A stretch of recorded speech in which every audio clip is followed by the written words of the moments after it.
বলে চলে এলাম সেখান থেকে। শহরে আর কোনো ভালো হাসপাতাল নেই, বাইরে নিতে গেলে এখন অনেক সময় লাগবে আর অনেক টাকা খরচ হবে। বাড়ি ফিরে এলাম, কিন্তু বাড়ি ফিরলে মিতাকে বেশি মনে পড়তে থাকলো। কণিকার জন্মদিনে আমার কাছে টাকা ছিল না, অনেক চিন্তায় ছিলাম। তখন মিতা ওর গলার চেন আর নগদ 10,000 টাকা দিয়ে বলেছিল, আমার কাছে এত টাকা নেই, তোমার তো 20,000 টাকার দরকার, এতে হয়তো হয়ে যাবে, তুমি চিন্তা করো না।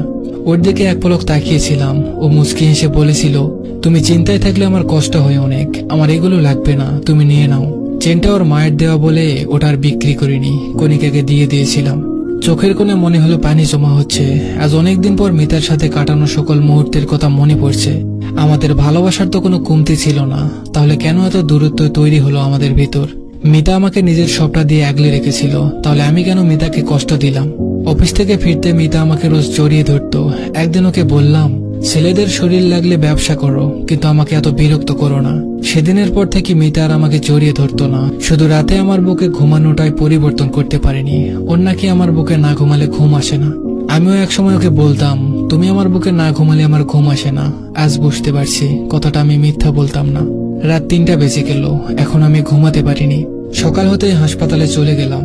আজকে মিতাকে আইসিইউতে রাখবো, এখানে না হলে অন্য কোথাও। মিতাকে ছাড়া আমি এক রাতও থাকতে পারি না। আমার করা সব কাজের জন্য মাপ চাইবো, আর কষ্ট দিব না ওকে।